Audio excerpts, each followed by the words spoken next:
Hello बच्चा लोग, class 10th वाले, और बताओ पढ़ाई कैसी चल रही है? कैसा लगा आपको जो क्लासेस जा रही हैं बच्चा? जो क्वेश्चन इंपॉर्टेंट सब मिलते जा रहे हैं उस पर पूरा फोकस करिएगा बच्चा, क्योंकि बहुत ज़्यादा इंपॉर्टेंट जो भी टॉपिक है ना वही सब मैं आपको के सामने लेकर आती हूँ ताकि आपकी बहुत ज़बरदस्त तैयारी रहे। ठीक है, तैयारी में कोई गड़बड़ी नहीं होनी चाहिए बच्चा, ज़बरदस्त तैयारी करना। ठीक है, हम अगर में जितनी मेहनत कर रहे हैं साथ में उतना मेहनत आपको भी करना पड़ेगा, उसका कई गुना करना पड़ेगा, क्योंकि पेपर तो आपको देना है। पेपर हमको तो देना नहीं है, पेपर आपको देना है बच्चा। ठीक है, और जैसा आप जानते हो कि यहाँ पर आपको शो हो गया होगा कि वायरल प्रश्न, यानी कि जो हर बार के मोस्ट इंपॉर्टेंट क्वेश्चन चल रहे हैं, बार बार बताया गया कि इस पे पूरा फोकस होना चाहिए, पूरा फोकस होना चाहिए। वो सारे मोस्ट इंपॉर्टेंट क्वेश्चन साथ में जो आपके मोस्ट इंपॉर्टेंट डायग्राम है ना बच्चा, वो लेकर आ गए हैं आज की क्लास में। यानी बहुत जबरदस्त क्लास होने वाली है। तो आप एक काम करना, फटाफट सेशन को आते ही लाइक मारो। ठीक है, क्योंकि आप क्लास अटेंड करते करते भूल जाते हो और लाइक नहीं कर पाते हो बच्चा। ठीक है, तो आते ही लाइक मारो, उसके बाद सेशन को शेयर जरूर कर देना। हो सकता है किसी की जरूरत हो तो उसको मिल जाए और उसकी भी तैयारी अच्छी हो जाए, मतलब सबका भला हो, आपका भी भला हो और सबका भला हो बच्चा, है ना। तो देखो, हमने साफ साफ बताया था, सर से कहा था कि सर ये ऐसा करिएगा ताकि बच्चों के मन में ये हो जाए कि हाँ ये पेपर बहुत ज्यादा जरूरी है ना, ये एग्जाम में बार बार आने वाले प्रश्न हैं, है ना बच्चा। और ये देखो वायरल प्रश्न। अब चलते हैं, स्टार्ट करते हैं बच्चा। मतलब आपसे मैंने एक बात कहा था, कुछ बच्चे कहते हैं कि प्रैक्टिकल में कैसे तैयारी करें, प्रैक्टिकल का कैसे होगा। तो मैं आपको ये बता दूं, अगर आपके जो 5 ही चैप्टर हैं बायो के, ठीक है, और केमिस्ट्री के आप 4-5 चैप्टर होंगे, इसी तरह फिजिक्स के भी साथ 5 या 6 चैप्टर हैं, सब मिला के आपको अगर इतना जो आप बताया जाए, जितनी जितनी टीचर बताते चल रहे हैं कि इतना क्वेश्चन इंपॉर्टेंट है, तैयारी करते चलो, तो ओवरऑल तो आपकी तैयारी करवाई दे रहे हैं। अब ये बात बताओ कि 5 चैप्टर केमिस्ट्री का, 4 चैप्टर केमिस्ट्री का, 5 चैप्टर बायोलॉजी का, फिर आपका 6 से 7 चैप्टर है फिजिक्स का, ये कवर हो जाएगा तो पूरा का पूरा चैप्टर कवर हो गया। अब कोई आपको कहीं से भी उठा के पूछेगा, गड़बड़ कर पाओगे? आंसर नहीं दे पाओगे? ऐसा होगा ही नहीं। जब आपकी जबरदस्त तैयारी होगी तो पूरे चैप्टर में से कहीं से वाइवा ले लो बेटा, सर से बोल दोगे कि सर आप कहीं से भी पूछ लीजिए, सब बताने के लिए रेडी हूं। ऐसी तैयारी होनी चाहिए। तो मतलब वो 30 नंबर भी आप ही का हो गया। 70 नंबर की तैयारी कर रहे थे और 30 नंबर भी आपका हो गया बच्चा। मतलब 100 में 100% ला सकते हो, है ना बच्चा। ठीक है, इसीलिए कहते हैं कि थियरी पे बहुत अच्छे से फोकस करना, बहुत जबरदस्त तैयारी करना। ठीक है, हम तो बार बार ये कहते हैं कि अटेंडेंस को खराब मत करना, स्कूल जाना, क्योंकि स्कूल जाने के बाद क्योंकि 10th आपको पता है कि इसका जो बोर्ड एग्जाम होता है, जो इसका प्रैक्टिकल होता है, वो स्कूल वाले ही करते हैं, बाहर से एग्जामिनर नहीं आते हैं। तो आपके 30 नंबर यहाँ से स्कूल से ही मिलेंगे। तो आपका वो चेहरा पहचानते हैं बच्चा, आपका बिहेवियर देखते हैं, अटेंडेंस देखते हैं, आपकी कॉपी कंप्लीट देखते हैं, कंप्लीट होती है कि नहीं होती है, ये सब भी आपके मायने करता है। कहीं ना कहीं आपको 30 नंबर दिलाने में मदद करता है। ठीक है, बाकी तो वाइवा के लिए पूरी तैयारी इधर से चल ही रही है ना बच्चा। चलो स्टार्ट करते हैं। ओके, तो कहते हैं जय मां सरस्वती। इस जितना भी आज के क्वेश्चन बताए जाए, डायग्राम बताए जाए, सारे बच्चों की बहुत अच्छी तैयारी हो जाए इसकी, और ये एग्जाम में हूबहू बनकर आए और बच्चे इसको लिखकर अच्छे से नंबर पास कर ले। ठीक है ना बच्चा, चलो स्टार्ट करें। आ जाते हैं, देख लो, most important long question, short question and diagram. Okay बच्चा, चलो क्लास 10th के लिए ऑल ओवर चैप्टर, जितने भी चैप्टर, सबसे पहला ही क्वेश्चन देखो बच्चा है कि लार में पाए जाने वाले एंजाइम का नाम लिखो। सबको बताया गया, देखो 20-22 में है, आ सकता है। तो लार में पाए जाने वाले एंजाइम टाइलिन या एमाइलेज कहते हैं। इसका कार्य क्या है? कार्बोहाइड्रेट का पाचन है। ये शॉर्ट क्वेश्चन है, स्टार्टिंग में भी आपके शॉर्ट मिलेंगे, स्टार्टिंग में भी आपके शॉर्ट टाइप्स क्वेश्चन मिलेंगे बच्चा, समझे ना। उसके बाद जहां से लॉन्ग स्टार्ट होगा मैं बता दूंगी कि यहां से लॉन्ग क्वेश्चन है। ओके, अब देखो नेक्स्ट है, मनुष्य के पाचन तंत्र का केवल चित्र बनाना है, वर्णन की आवश्यकता नहीं है, वल्ली डायग्राम बनाना है। ठीक है, उनके आमाशय या यकृत का, मतलब पूरे आहार नाल का डायग्राम बनाना है ना। तो वल्ली डायग्राम बनाओगे, 2 नंबर 3 नंबर 2.5 नंबर जितने का है लेके निकल जाओगे। कोई भी आपका वहां पे बनाने के बाद थोड़ा जो आमाशय है उसको बता देना, है ना। इस तरह का क्वेश्चन मॉडल पेपर में आया था। उसने ये भी बताया था कि आप नंबरिंग कर दिया था कि ए बी सी डी, हाँ, इसको बताओ कि ये कौन कौन सा पार्ट है। ए मुख था, फिर आपका ग्रसनी था, आमाशय था, यकृत था और छोटी आंत था। ये सब आपसे पूछा था तो आप बता दोगे, हो गया काम खत्म। नेक्स्ट है मानव शरीर में पाई जाने वाली सबसे बड़ी ग्रंथि कौन सी है, इसका कार्य आपको बता दें। ये इसके या तो इस तरह पूछता है, यकृत, यकृत है ना, यकृत का के कार्यों का, यकृत के कार्यों का वर्णन कीजिए, यकृत के कार्यों का वर्णन कीजिए, ऐसे करके वर्णन कीजिए। ठीक है बच्चा, इस तरह से भी क्वेश्चन आ जाता है, क्योंकि मानव शरीर की सबसे बड़ी ग्रंथि कोई है तो यकृत है। ये आंसर इसका यही है कि मानव की सबसे बड़ी ग्रंथि यकृत है, उसका कार्य निम्नलिखित है, उसके सारे कार्य आप यहाँ पे बता देना। ओके बच्चा, तैयारी रखिएगा, जितना बताया जाए जबरदस्त तैयारी होनी चाहिए। आगे बच्चा, मनुष्य में पाए जाने वाले पाचक एंजाइम का कार्य और वर्णन आपको टेबल बना के दे दिया गया था ना, उस टेबल से जो पाचक एंजाइम है वो वाला पॉइंट निकाल लेना और उनके जो पाचक पदार्थ है यानी कि वो क्या पचाता है, ठीक है, पाचक वो पाचक रस में पाए जाने वाले एंजाइम का वो वाला टेबल और साथ में क्या वो पाचित करेगा, पाचित भोजन है ना, ये दोनों वाला ही निकाल कर बस एंजाइम और उसका नाम लिखते जाना। समझ में आया, हो जाएगा। चलो आगे चलते, इंपॉर्टेंट है और आपको ये सारा कुछ पढ़ाया गया है, ऐसा नहीं कि नहीं पढ़ाया गया है। वायवीय तथा अवायवीय श्वसन में क्या अंतर है, कुछ जीवों के नाम लिखिए जिनमें कि अवायवीय श्वसन होता है। ठीक है ना, अवायवीय श्वसन का एग्जाम्पल मांगा है तो जैसे आप बता देना, कवक है, जीवाणु है, जीवाणु है, ठीक है ना, और मनुष्य के मांसपेशियों में, कहाँ पर, मांसपेशियों में, ठीक है ना, पेशियों में। ठीक है बच्चा, ये आपके एग्जाम्पल चले जाएंगे, समझ में आ गया होगा, क्लियर है ना। आगे बढ़ते हैं, रुधिर और लसिका में अंतर बताया गया, मैंने अंतर पे फोकस करने के लिए कहा था। रुधिर लसिका धमनी सिरा है, अक्षी अनाक्षी है, जिसे वायु अवायवी का, अक्षी इसको कहते हैं, वायु को क्या कहते हैं, अक्षी कहते हैं, अवायु को अनाक्षी कहते हैं। ठीक है बच्चा, ध्यान देना। आगे करते हैं बच्चा, धमनी और शिरा मैंने बहुत अच्छे से समझाया है, ठीक है, जितना पॉइंट बताया वहां से उठा के इसमें लिख सकते हो, कोई डाउट नहीं, सब अच्छा नंबर मिल जाएगा। ओके, आगे बढ़ते हैं, पादपों में फ्लोएम द्वारा भोज्य पदार्थ का स्थानांतरण कैसे होता है, ये आपको बताया गया था मुंच की परिकल्पना में ना, मुंच की परिकल्पना, इस नाम से भी क्वेश्चन आता है। मुंच की परिकल्पना को संक्षिप्त में समझाइए, संक्षिप्त में समझाइए, है ना बच्चा, तो फिर आप यहां से कर लेना। ठीक है, दोनों क्वेश्चन एक ही है, आप दोनों का आंसर एक ही है। ठीक है, चलो, मूल रोमों द्वारा जल का अवशोषण किस प्रकार होता है, यानी कि जल का परिवहन, यानी जाइलम का कार्य मांगा है आपका, जाइलम किस तरह से कार्य करता है, जाइलम किस तरह से कार्य करता है। ठीक है बच्चा, समझ में आया, करता है, और ये होगा क्वेश्चन मार्क होगा।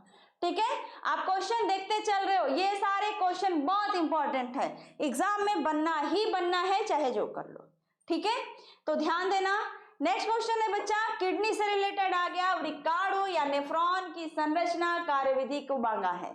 ठीक है, नेफ्रॉन का कार्य मांगा है और उसकी संरचना, ये भी डायग्राम मैंने बताया है, बहुत ज्यादा इंपॉर्टेंट है। आज वैसे भी आपको डायग्राम तो देना ही है मुझे। नेक्स्ट क्वेश्चन है बच्चा, पौधों में वात रंध्रों की उपयोगिता, वात रंध्र का मतलब है, ये आपसे सीधे स्टोमेटा के बारे में मांगा है, स्टोमेटा का महत्व मांग रहा है। ठीक है, आज मैं आपको एक क्वेश्चन का मतलब भी समझाते चल रही हूँ कि इस तरह से भी क्वेश्चन आएगा तो इसका आंसर यही वाला जाएगा। स्टोमेटा का यानी रंध्र का महत्व मैंने बताया है ना, वाष्पोत्सर्जन में, रसारोहण में, यांत्रिक क्या बोलते हैं उसको, वो जो है उनका पेड़ पौधे का यांत्रिक मजबूती में, है ना बच्चा। ठीक है, फलों को पकाने में बहुत सारे मैंने बताया है ना, तो ये अच्छा, वात रंध्रों का महत्व मांगा है ना, तो ये सब मिला जुला के क्या है, गैसों का परिवहन, पहला तो आपका जाएगा गैसों का परिवहन, दूसरा आपका वाष्पोत्सर्जन, वाष्पोत्सर्जन।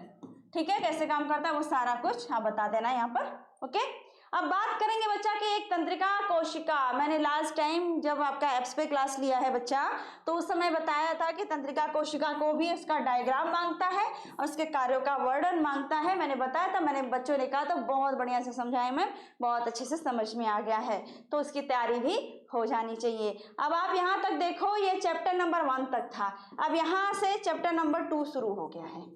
चैप्टर नंबर 2 आपका शुरू हो गया है। इसके पहले अभी जितने क्वेश्चन आए हैं ये चैप्टर नंबर 1 के थे, ये सारे कहाँ के थे? चैप्टर नंबर 1 से थे बच्चा। समझ में आया? आगे चलते हैं। चैप्टर 2 शुरू हो गया। इसी के साथ ही बच्चा इतना कहेंगे कि समय तो जा ही रहा है, आपके नवंबर भी खत्म है, दिसंबर जनवरी बचा हुआ है, फरवरी में तो एग्जाम ही है बच्चा। अभी भी आप जुड़ जाओगे ना तो भी तैयारी कर लोगे, ठीक है, क्योंकि दिसंबर भर में आपका सिलेबस कंप्लीट, फिर उसके बाद जनवरी में फिर से रिवीजन शुरू हो जाएगा, फिर से प्रैक्टिस शुरू हो जाएगा। तो अभी भी आप समय नहीं खराब करो अपना, यहाँ वहाँ भटकने से टाइम पास हो जाएगा और कुछ हाथ में नहीं आएगा। ये समय जो होता है ना, बालू होता है ना, रेत, उसकी तरह फिसलता है बच्चा, आपके कंट्रोल में नहीं रहता है। आज फिर जैसे ये अभी दिन है, रात होगी, फिर सुबह होगा, फिर रात होगी, फिर ऐसे चलता ही जाएगा, एक एक करके दिन बीत जाएगा। बाद में समझ में आएगा बहुत बड़ी गलती हो गई, कहीं ना कहीं मुझे सहायता ले लेना चाहिए था, है ना बच्चा। तो आपकी संजीवनी क्लास भी आपके आने वाली है दिसंबर में, ठीक है। छोटे छोटे टॉपिक बना के हम लोग की मतलब इतना इजी कर दे बच्चा, उसको एक बार टेबल को देख ले तो दिमाग में खुश है, इस तरह से हम लोग अब समझाने वाले हैं। तो जरूर ज्वाइन करिए, इधर उधर ना भटकिए बच्चा। समझ में आया? ठीक है, रैंक होल्डर बन सकते हो और अब बहुत अच्छा नंबर ला सकते हो बच्चा। ओके, चलिए आ जाते हैं नेक्स्ट क्वेश्चन में। अब क्योंकि चैप्टर नंबर 2 शुरू हो गया है, तो मेरु रज्जु की अनुप्रस्थ काट का नामांकित चित्र मांगा है। ये भी क्वेश्चन मैंने बताया ना, ठीक है। अंतःस्रावी देख लो या नलिका विहीन ग्रंथि, क्वेश्चन मैंने बताया है ना बच्चा, वही है, ठीक है ना। या अंतः किन्हीं दो, मतलब अंतःस्रावी या नलिका विहीन ग्रंथि किसे कहते हैं, है ना। फिर आपके किसी दो अंतःस्रावी ग्रंथियों के नाम, उनसे स्रावित हार्मोन्स पदार्थ के बारे में बताना है। पीयूष ग्रंथि ले लो, थायराइड ले लो, पैराथायराइड ले लो, ठीक है, एड्रिनल ले लो, कोई किसी को भी उठा लो बच्चा, पिनियल ले लो। अब इनके में से इनका कार्य, उनके निकलने वाले हार्मोन्स का नाम बता दो, बस हो गया। चलो आगे चलते हैं। परिवार नियोजन, अब यहाँ से शुरू हुआ, ये चैप्टर नंबर 3 शुरू हो गया, ये चैप्टर नंबर 3 शुरू हो गया। यानी परिवार नियोजन से आप क्या समझते हो, छोटे परिवार का क्या महत्व है, ठीक है। यानी हमारे दो से क्या फायदा होने वाला है। एक अच्छा रहन सहन, एक अच्छा परवरिश दे सकते हैं, उच्च जीवन का उच्च स्तर दे सकते हैं, अच्छी शिक्षा दे सकते हैं, अच्छा पहनावा दे सकते हैं, ठीक है ना। और अच्छे उनके जीवन को हम बना सकते हैं, बेहतर जीवन बना सकते हैं। ज्यादा बच्चे होंगे उस हिसाब से हम उनका पालन पोषण नहीं कर पाएंगे, है ना बच्चा। चलो आगे चलते हैं। बीज रहित पौधों में जनन की क्रिया किस विधि द्वारा होती है, तो बीज रहित पौधों का है तो कायिक जनन आपको बताया गया है। नेक्स्ट आपका चैप्टर यही आने वाला भी है, जनन कैसे करते हैं पौधे या जंतु पौधे दोनों एक ही बात है, अरे एक ही बात का मतलब कि दोनों ही जीव हैं, तो जीव जनन कैसे करते हैं ये चैप्टर है आपका, ठीक है। तो उसमें ये चीज बताया जाएगा, ठीक है। उसमें आपको जनन क्या बताया जाएगा कि लैंगिक अलैंगिक कायिक सब क्या है, कैसे होता है, एकदम शॉर्ट लेकर आने वाले हूँ समझा के। ओके, आगे बढ़ते हैं बच्चा। पुनरुद्ध भवन अलैंगिक जनन का एक प्रकार है बच्चा, इसका क्या तात्पर्य, उदाहरण देना। पुनरुद्ध भवन मैंने बताया है प्लेनेरिया व हाइड्रा, है ना बच्चा। हाइड्रा दो ऐसे जीव हैं जिनको हजारों के भाग में कट कर दो लेकिन हजार बन के तैयार हो जाएंगे, है ना बच्चा। तो बिल्कुल आसान है। नेक्स्ट है बच्चा स्वपरागण परपरागण में अंतर और उदाहरण भी देना है, ठीक है ना। स्वपरागण में मटर भी आता है, पपीता भी आता है, क्योंकि इसमें स्वपरागण में मटर भी आता है, पपीता भी आता है, दोनों होता है इसमें, ठीक है। और परपरागण में तो बहुत सारे जितने फूल आपको कलरफुल बड़े बड़े अच्छे दिख जाएंगे ना, परपरागण वाले हो जाएंगे। एग्जाम्पल अपने से निकाल लेना, ठीक है। गुलाब है, गेंदा है, सब है, वैसे आप देख लेना, ठीक है। चलो इसके बाद है गर्भ निरोधक की विधियां। यानी कि अस्थाई विधि, अस्थाई विधि, अस्थाई विधि में अस्थाई में गए हैं तो हमारा बाधा विधि आया है, फिर उसके बाद प्राकृतिक विधि आया है, और जब आपकी अस्थाई विधि है उसमें आपका नलबंदी, नसबंदी ये सब चीजें आई हैं, वो भी मैंने एकदम टेबल के द्वारा समझाया है, लेकिन ये भी तो उसका चैप्टर फिर से रिवीजन में आ रहा है ना, उसको जबरदस्त पढ़ाएंगे। ठीक है, आगे चलते हैं बच्चा, लक्षण प्रारूप तथा जीन प्रारूप में अंतर बताओ। ठीक है बच्चा, ये आपका यहां से शुरू हो गया चैप्टर नंबर 3, यानी अगर मैं बात करूं तो चैप्टर नंबर 8 है आनुवंशिकता वाला चैप्टर, जिसको मैंने पूरा कवर ही नहीं किया था, लेकिन इस बार पढ़ाएंगे तो जबरदस्त पढ़ाएंगे और कवर करेंगे। ओके, मनुष्य में लिंग सहलग्न गुण से क्या तात्पर्य है, वे किस प्रकार से वंशागत होते हैं, यानी कि जो मनुष्य में लिंग सहलग्न गुण है ना, वो किस प्रकार एक पीढ़ी से दूसरे पीढ़ी में जाते रहते हैं, ये कौन से गुण होते हैं। तो कुछ ऐसे गुण जो लिंग गुण सूत्र पर लग जाते हैं उनके एलिल्स, और वही पीढ़ी दर पीढ़ी लगे रहते हैं, छूटते ही नहीं है, इस वजह से ऐसे गुण पीढ़ी दर पीढ़ी जाते रहते हैं। समझ में आया? तो इसको समझाएंगे तो आ जाएगा, डोंट वरी, मेरा काम है, आपका काम नहीं है, आपका काम सिर्फ हम लोग पढ़ा दें तो आपको पढ़ने का काम है, उससे ज्यादा काम नहीं है। ओके बच्चा, ठीक है, ज्यादा प्रेशर नहीं करना। और दूसरी बात, घर वालों को थोड़ा खुल के एकदम बोल दो, पढ़ने दो, रिजल्ट नहीं आएगा तो आप ही डंडा मार के भगा दोगे घर से, पढ़ने दो, अच्छा रिजल्ट चाहिए ना, पढ़ने दो। अब काम को थोड़ा सा टाटा बाय बाय कर लेना, समय अपने ऊपर खर्च करना। अपने ऊपर का मतलब ये नहीं रहता रजाई, खाना खाने के बाद रजाई तान के सो गए, या फिर आप यहाँ वहाँ घूमने निकल गए, या तो टीवी देख रहे हो, मोबाइल देख रहे हो, ऐसा नहीं, अपनी पढ़ाई पे खर्च करना। ठीक है बच्चा, जितना समय अपनी पढ़ाई को दोगे उतना बढ़िया रिजल्ट आएगा, ये मैं बता दे रही हूँ। आगे चलते हैं, भूमंडलीय उष्मायन के लिए उत्तरदायी 4 कारकों का उल्लेख करना है। भूमंडलीय उष्मायन जानते हो, ग्रीन हाउस प्रभाव, ग्रीन हाउस प्रभाव मालूम होगा। तो इसके 4 कारण बताना है, क्या क्या है। तो 4 कारण तो ये चैप्टर पढ़ाया भी गया है, वैसे बता दूं, प्रभाव के लिए क्या कौन जिम्मेदार होता है। तो आपका है सबसे बढ़िया आपका क्या है, एग्जाम्पल में जानते हो कि प्रदूषण, हर एक जो बीमारियां आ रही है, चाहे कुछ भी होता जा रहा है, प्रदूषण ही सबसे बड़ा जिम्मेदार हो जाता है। ठीक है ना, तो प्रदूषण है। ठीक है बच्चा, दूसरा कारण क्या है बच्चा, जंगलों या वनों का कटाव, वनों का कटाव है ना बच्चा। तीसरा है आपके फैक्ट्रियों का, धुएं वाली फैक्ट्री जो होती है, ईंट के भट्टे जैसे हो गए, या धुएं वाली जो फैक्ट्रियां जहां से ज्यादा सल्फर डाइऑक्साइड, नाइट्रोजन गैसें, जितने हानिकारक गैसें निकलते हैं, नाइट्रोजन डाइऑक्साइड, तो फैक्ट्री, कौन सी फैक्ट्री रहेगी, तो फैक्ट्री जो है तो जाहिर सी बात है कि उसमें से धुआं गंदगी तो निकलेगा ही निकलेगा, ये सारी।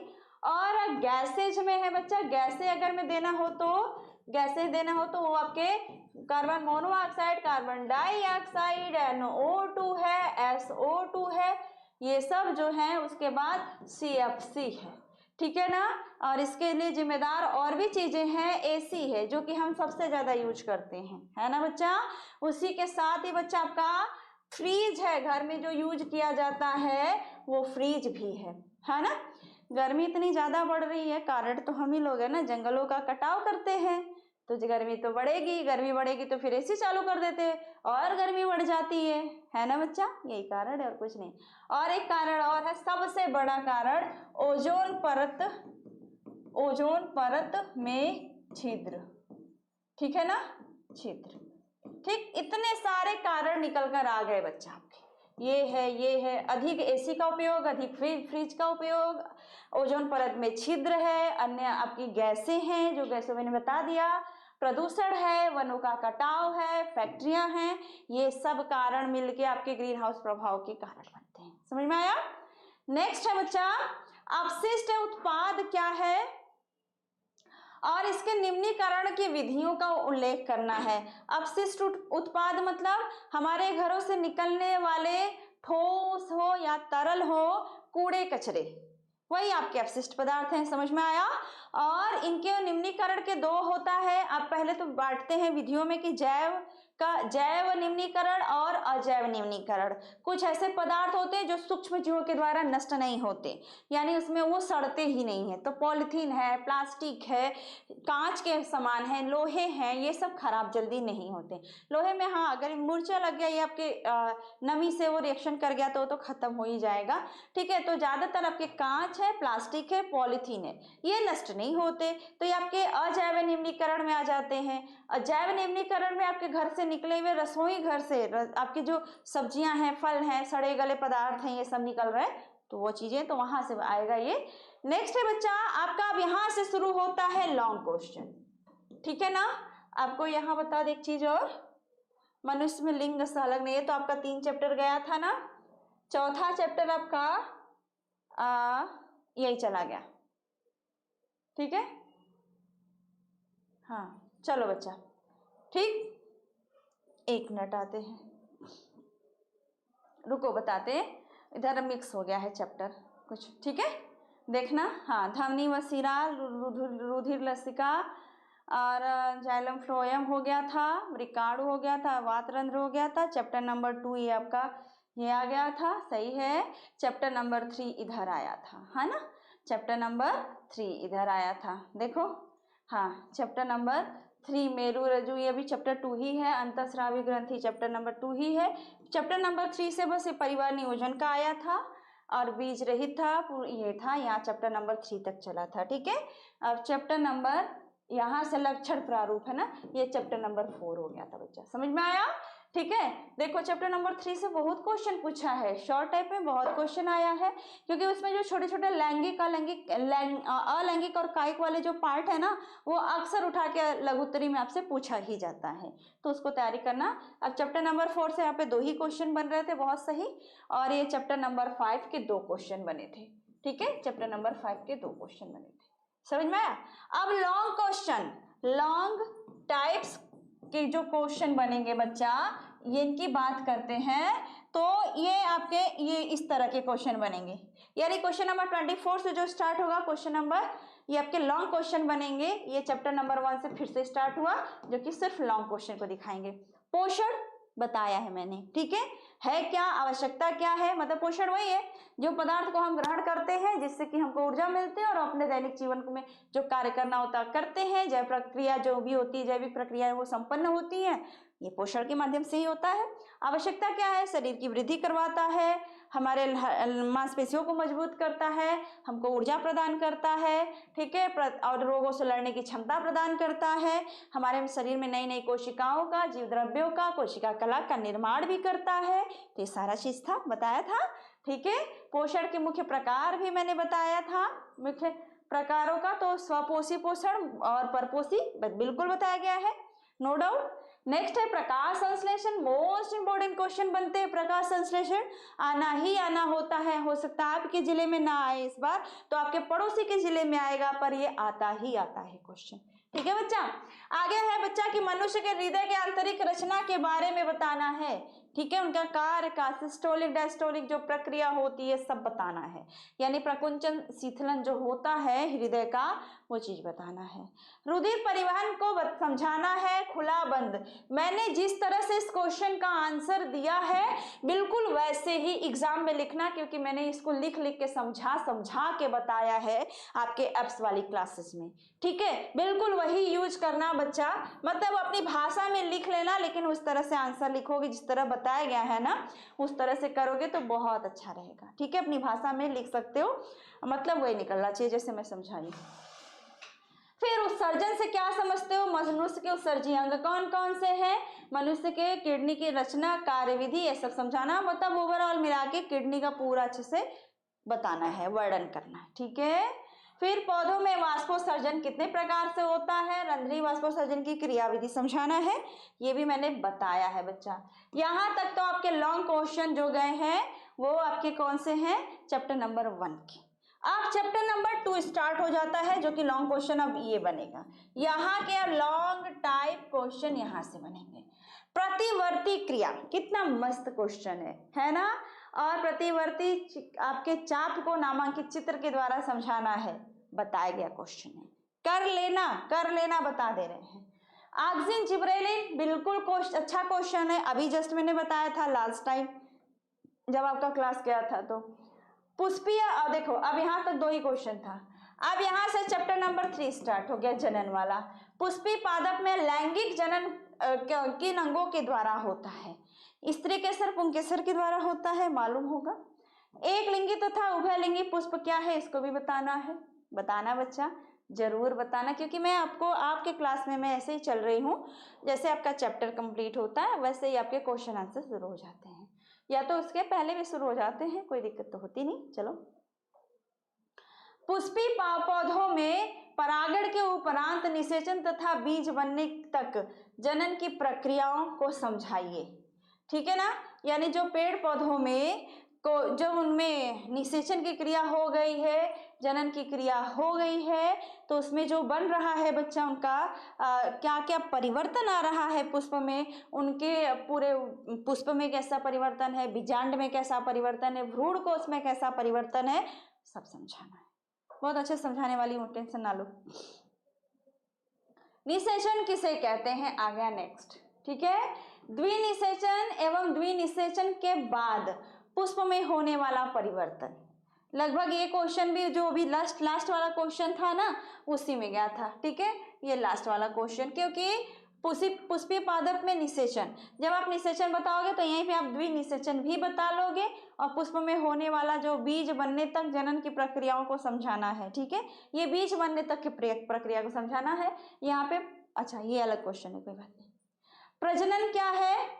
ठीक है, नामांकित चित्र की सहायता से नर या मादा मानव जनन तंत्र के बारे में बताना है। नर का बताओ चाहे मादा का बताओ, ये भी मैं समझाने वाली हूँ। ठीक है, जब मैं लेक्चर दूंगी तो उसमें सारी चीजें आपको निकल के आ जाएंगी, परेशान मत होना। ठीक है, समझ में आया? चलो, मेंडल की आनुवंशिकता के नियम, यहाँ से चैप्टर नंबर आपका 4 शुरू हो गया। चैप्टर नंबर 4 के लॉन्ग टाइप क्वेश्चन समझ में आया? तो आनुवंशिकता का नियम, प्रभावता, पृथक्करण और स्वतंत्र विवरण को पूछा है, तीनों के बारे में पूछा बच्चा, थोड़ा बताना पड़ेगा। मेंडल का स्वतंत्र विवरण को बहुत अच्छे से समझाना है, द्विसंकर संकरण से समझाना है, समझा लेंगे। आगे चलते हैं, लिंग गुणसूत्र का क्या अर्थ है, मानव में लिंग निर्धारण किस प्रकार होता है, ये पूछा है। लिंग गुणसूत्र का क्या अर्थ है, मतलब वो गुणसूत्र जो कि नर व मादा में जो पाया जाता है, जिसके द्वारा आने वाले संतान का लिंग निर्धारण होता है, उसे लिंग गुणसूत्र कहते हैं। और लिंग का जो है मनुष्य में लिंग का निर्धारण जो होता है वो नर के लिंग गुणसूत्र के द्वारा होता है, मादा के नहीं। ठीक है, यानी अब लड़की भी किसी को हुई तो उसकी जो उसकी माँ है उसकी गलती नहीं है, अगर किसी की गलती है तो उसके बाप की गलती है, यानी उसके पिता की गलती है।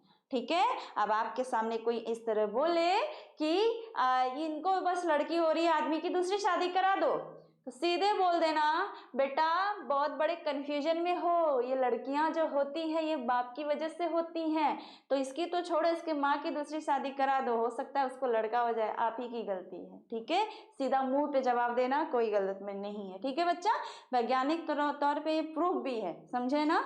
अब वो अपना ये सोच के ही बैठ जाए कि नहीं ये इसी औरत की वजह से ऐसा हो रहा है, तो देखो किसी का ना जो मानसिकता है उसको नहीं बदला जा सकता।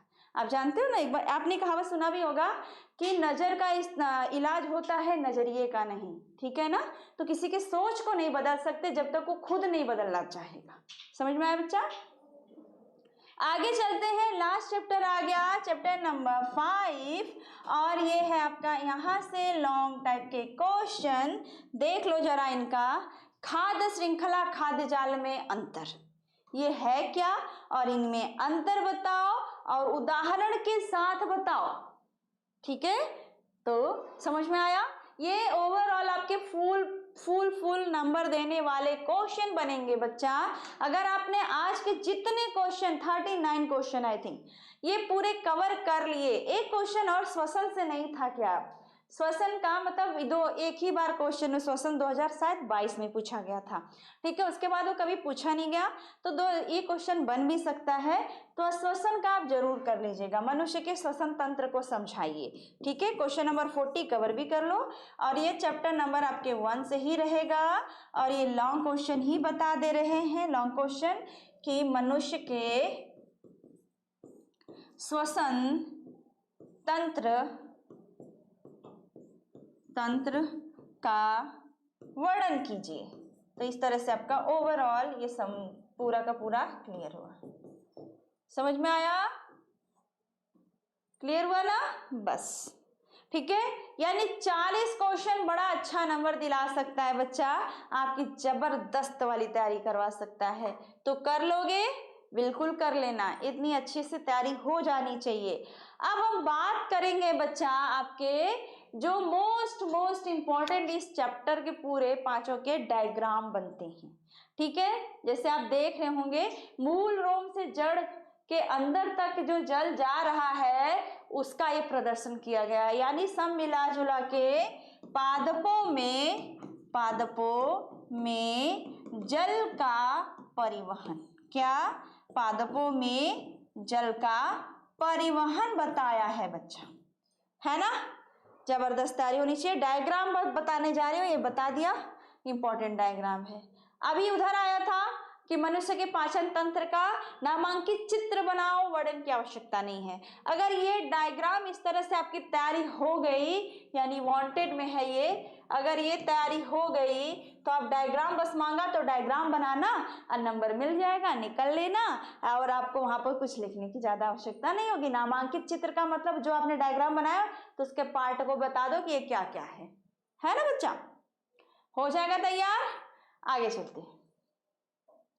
नेफ्रॉन का एक जगह मांगा है क्वेश्चन, आप देख लेना कि नेफ्रॉन का भी आप मांगा है स्ट्रक्चर, और इसकी वह क्रिया विधि भी बोला है, ठीक है ना, क्रिया विधि, ठीक है। उत्सर्जन वाला क्वेश्चन मिल जाएगा वहां पर, ठीक है। तो ये डायग्राम भी इंपॉर्टेंट में है, प्रैक्टिस करोगे, कोई काम ऐसा नहीं है जो कि प्रैक्टिस करने पर नहीं आता है। समझ में आया बच्चा? ठीक है। मैं आपको बता दूं, एक छोटा सा एग्जाम्पल लूंगी, ज्यादा बड़ा नहीं, ठीक है। मेरी जो सिस्टर है ना, मेरे बाद वाली सिस्टर है, कभी जिंदगी में उसको डांस करने नहीं आया था, कभी नहीं आया था, उसको डांस आता ही नहीं था, एकदम नहीं आता था, ठीक है। जब उसकी शादी पड़ी थी तो उसमें 1 ईयर के थोड़ा सा गैपिंग हो गया था शादी में, ठीक है। तय होने के बाद 1 साल रुक गए थे, उसी बीच में उसने पूरा डांस प्रैक्टिस शुरू कर दिया, और अपनी शादी में वो डांस भी की थी, है ना। तो कोई काम वो जब इतने कम समय में कर सकती है, तो आप तो हमेशा से पढ़ाई से टच में हो, आपको डायग्राम हर जगह बनाना ही पड़ा होगा। छोटे रहोगे तो ड्राइंग करवाया गया होगा आप लोगों से, 6 to 8 में आए होगे तो भी हर एक सब्जेक्ट में छोटा छोटा डायग्राम दिया ही जाता है, ठीक है। 9 में भी मिला ही होगा, बायोलॉजी पढ़े हो तो डायग्राम की बात जाहिर सी बात है, केमिस्ट्री में भी डायग्राम है, फिजिक्स में भी डायग्राम है, बनाना पड़ा होगा। तो कोई ऐसा काम ही नहीं है जो कि आप नहीं कर सकते, प्रैक्टिस करोगे तो सब आ जाएगा ना। आगे बढ़े। नेक्स्ट है यही मानव के श्वसन अंग, इसका भी मैं बोली ना कि 2022 में ये क्वेश्चन अभी आया था, तो हो सकता है कि ये बन जाए बच्चा, तो इसको मिस मत करिएगा, तैयारी जबरदस्त रखिएगा, ओके। चले फिर है बच्चा मनुष्य के हृदय की बाह्य संरचना, बहुत ये कभी कभी वाला क्वेश्चन है, ज्यादातर ये आपके कभी कभी आने वाला प्रश्न, ठीक है, कभी कभी आने वाला प्रश्न बनता है।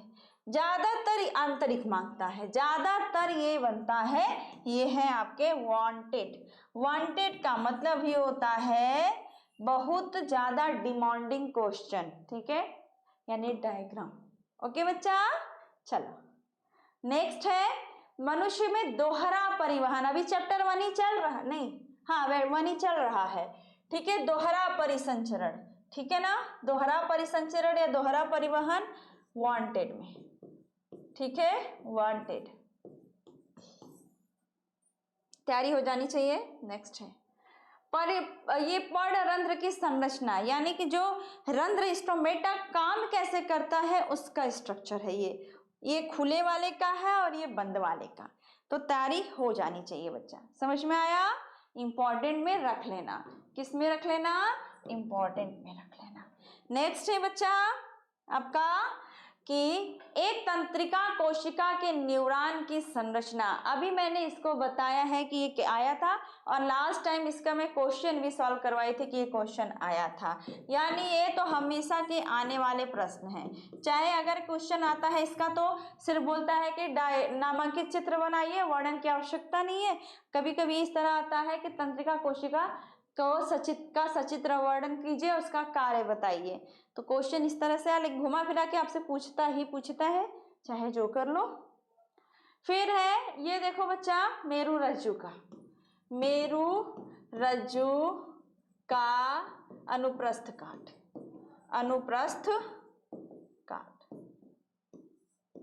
ठीक है बच्चा, अनुप्रस्थ काट, मेरु रज्जु का अनुप्रस्थ काट है। ये भी आपके डिमांडिंग क्वेश्चन है बच्चा, उठा के अनसॉल्व देख लेना। फिर आपके मस्तिष्क का, मानव के मस्तिष्क का सचित्र वर्णन कीजिए, क्वेश्चन आता है। मानव के मस्तिष्क का सचित्र वर्णन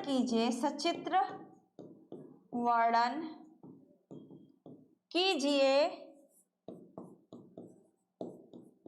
वह कार्यों को बताइए।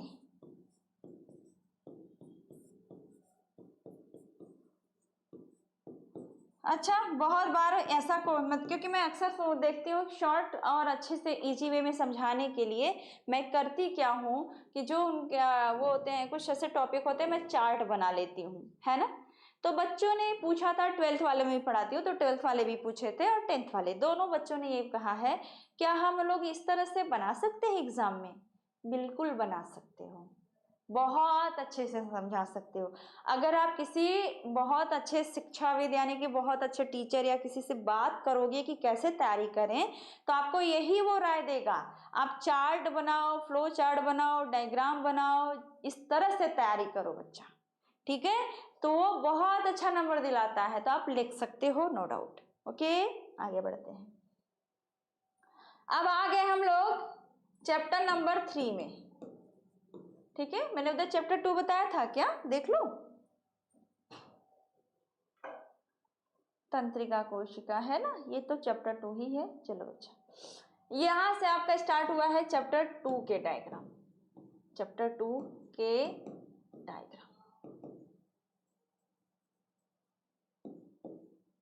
है ना बच्चा। चले, ये बता दिया। अब ये है किसका है बच्चा, ये परागकोश का है, यानी पुंकेसर का अनुप्रस्थ काट है ये कौन सा डायग्राम है? पुंकेसर का अनुप्रस्थ काट।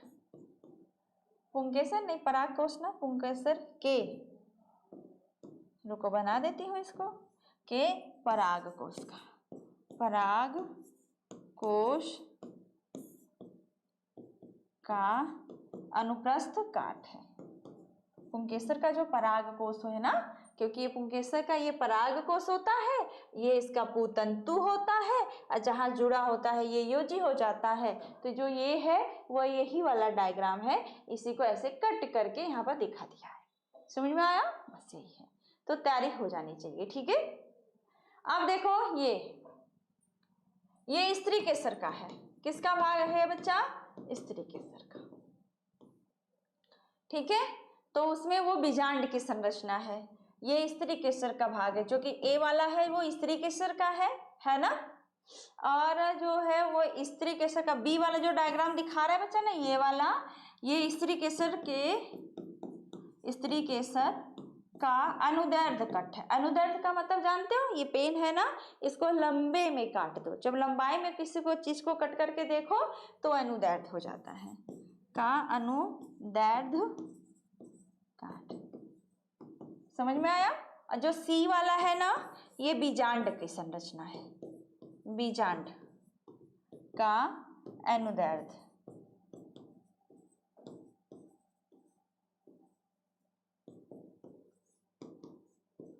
समझ में आया? चलो इंपॉर्टेंट है बच्चा, ध्यान देना। ये जो बीजांड वाला है ना, ये खास कर ये तो एकदम वांटेड में इनकी तैयारी बहुत अच्छी होनी चाहिए, वांटेड, ठीक है, बहुत अच्छी तैयारी होनी चाहिए। फिर बच्चा आपका ये है पुनरुद्ध भवन का, ये पुनरुद्ध भवन का है। ये कौन है? हाइड्रा, हाइड्रा में, किसमें? पुनरुद्ध भवन दिखाया बच्चा, हाइड्रा में दिखाया है, ठीक है। कौन है? ये वांटेड है। ये पुनरुद्ध भवन, मुकुलन, विखंडन, ठीक है, विखंडन, मुकुलन, पुनरुद्ध भवन सबसे ज्यादा पूछा जाता है, सबसे ज्यादा पूछा जाता है। समझ में आया? ये देखो मुकुलन है, मुकुलन में प्रवेश कर गए। कहां पे मुकुलन? हाइड्रा में मुकुलन, यानी वांटेड। समझ में आया? वांटेड है। चलो आगे बढ़े। अब आ गया बच्चा पुष्प की संरचना, है ना। चैप्टर 2 ही चल रहा है, नहीं 3 चल रहा है, चैप्टर 3 चल रहा है, ठीक है। जनन में चल गए है ना। देखो मैं ऐड की हूँ कि नहीं, चैप्टर 3 स्टार्ट की हूँ तो, हाँ चैप्टर 3 है, वहाँ मैंने ऐड किया है। चलो ठीक है, अब यहाँ तक हो गया। अभी चैप्टर 3 ही चल रहा है। पुष्प का मांगेगा बच्चा ये वाला डायग्राम, ये वाला डायग्राम, ये इंपॉर्टेंट डायग्राम है। पुष्प का अनुदैर्ध्य कट मांगता है, बहुत ज्यादा इंपॉर्टेंट रहता है, जिसमें आपके उसके स्त्री केसर, पुंग केसर, दल पुंज, वाय दल पुंज, पुष्पासन भी और पुष्प तंतु, पुतंतु जिसे कहते हैं, सबका अच्छे से जिक्र होता है, वो वाला डायग्राम मांगता है। ओके, नेक्स्ट है बच्चा परागकण का। तो ये बहुत रेयर ही आते हैं, आप इनको मान सकते हो, मतलब ये रेयर तैयार कर सक लेना, कोई दिक्कत नहीं है, रेयरली आपसे पूछ लेता है, ठीक है बच्चा, ठीक। अब है यहाँ पर ये वाला, देख रहे होगे कि पराग नली इंटर की है, यानी ये वाला जो डायग्राम है ये निषेचन के समय का डायग्राम है, ये वांटेड में है, यानी निषेचन के समय की जो घटना होती है वो डायग्राम, यानी परागकण आया, आकर अंकुरित हुआ, अंकुरित होकर पराग नली बनाया, पराग नली को बीजांड में प्रवेश करवाया, बीजांड से फिर भ्रूण कोश में प्रवेश करवाया, फिर भ्रूण कोश से जाके अंड कोशिका से नर युग्मक मिले, फिर एक नर युग्मक जाके द्वितीय केंद्रक से मिला और भ्रूण कोश का निर्माण हुआ। ये जो पूरा घटना होता है, पूरी प्रक्रिया होती है, ये डायग्राम प्रदर्शित कर रहा है, इसलिए ये बहुत जरूरी है। देखो, परागण होना यानी परागकण का आना, पराग नली का बनना यानी पराग नली का बनना, तथा पराग नली का बीजांड के अंदर प्रवेश होना, ये देखो है ना, बहुत जरूरी है, ठीक है। आगे बढ़े, है अब आपका शुक्राणु की संरचना। किसकी संरचना? शुक्राणु, शुक्राणु के, मनुष्य के शुक्राणु की संरचना। जहां इंग्लिश लिखा है जरूरी है वो वाला हिंदी में डाल देते हूँ, ठीक है ना। ये एक्रोसोम लिखा है, इसको आप हिंदी में भी एक्रोसोम ही कहते हैं, ठीक है। शीर्ष भाग पर टोपीनुमा संरचना। न्यूक्लियस का मतलब होता है केंद्रक, ठीक है।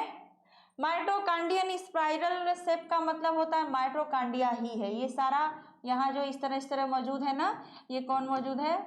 माइटोकॉन्ड्रिया, ठीक है। फिर बच्चा ये यहाँ से यहाँ तक के भाग को शीर्ष कहा जाता है, हेड का मतलब शीर्ष होता है, समझ में आया। ये छोटा सा, बस यहाँ तक इस तरह से ही मुड़ा हुआ गर्दन होता है, छोटा सा, तो इसे नेक कहा है, यानी कि ग्रीवा गर्दन को कहते हैं।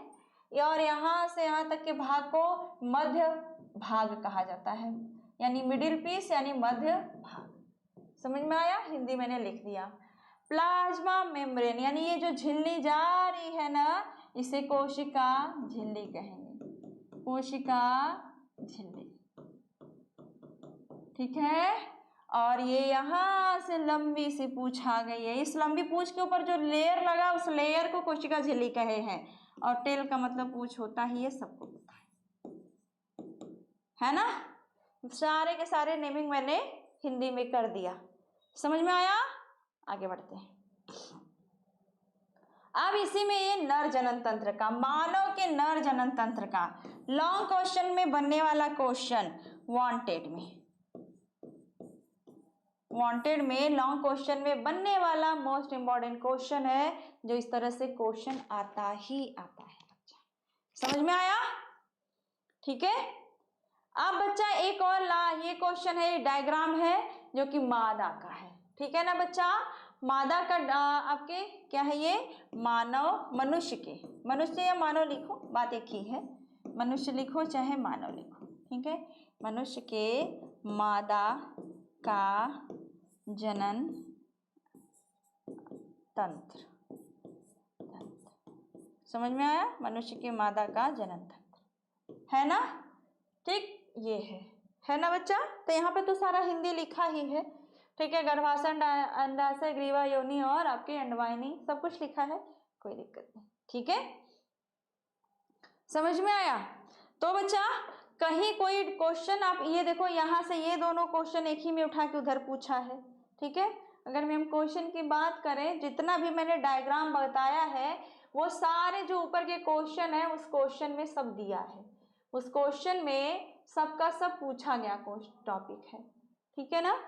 यहाँ देखो दिखा रही हूँ,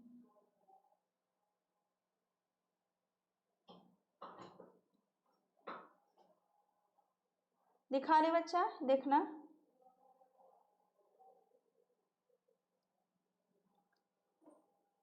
हाँ,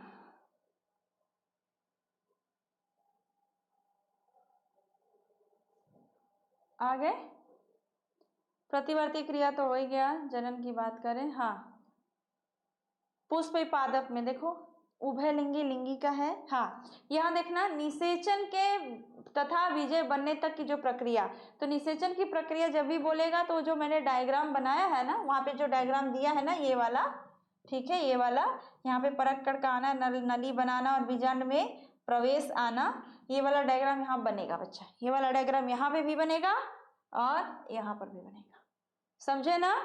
और यहाँ देखो नर व मादा का डायग्राम मैंने वहां पे बोला है, तो यहाँ पे सीधे है नामांकित चित्र की सहायता से बताना है।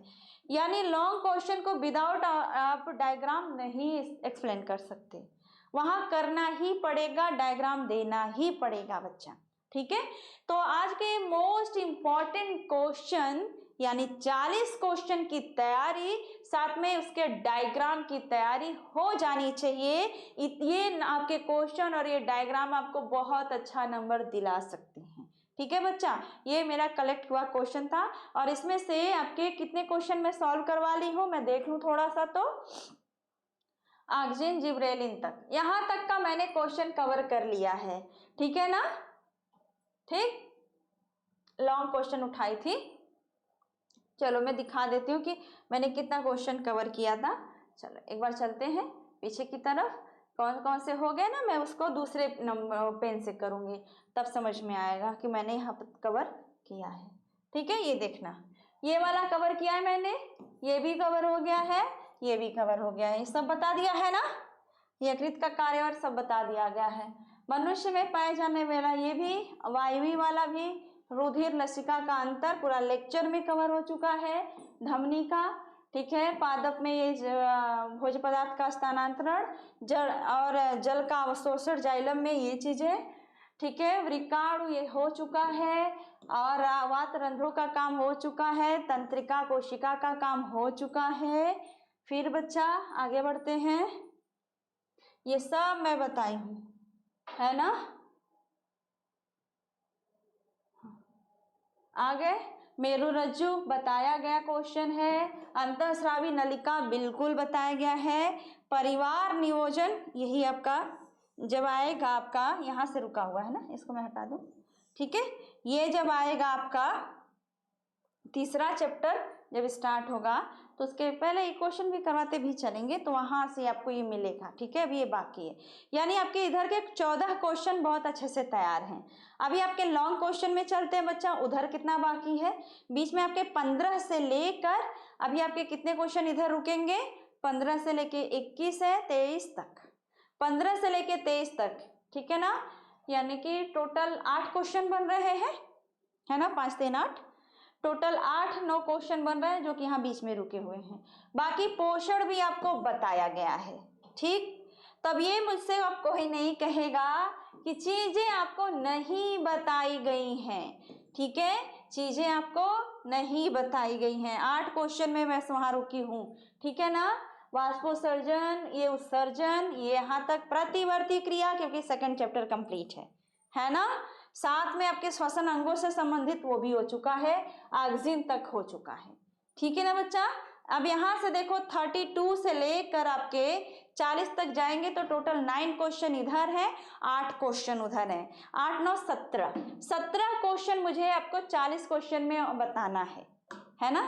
40 का क्या, एक श्वसन अंग वाला तो मैं एक्स्ट्रा जोड़ी हूँ तो 39 तक होगा ना, तो 8 8 16 टोटल अभी 16 क्वेश्चन बचा हुआ है इस पूरे जितने क्वेश्चन मैं आज लेकर आई थी। 40 में आपको यानी आपको कितना क्वेश्चन बता दिया गया है, 16 बचा है, यानी 24 बता दिया गया है। 24 क्वेश्चन आपकी तैयारी करवा दी गई है, ठीक है। 16 क्वेश्चन बचे हैं, जबरदस्त तैयारी होनी चाहिए। जैसे मैं चल रही हूँ मेरे साथ, मेरे से कई गुना रफ्तार में आपको पकड़ना है बच्चा, ठीक है।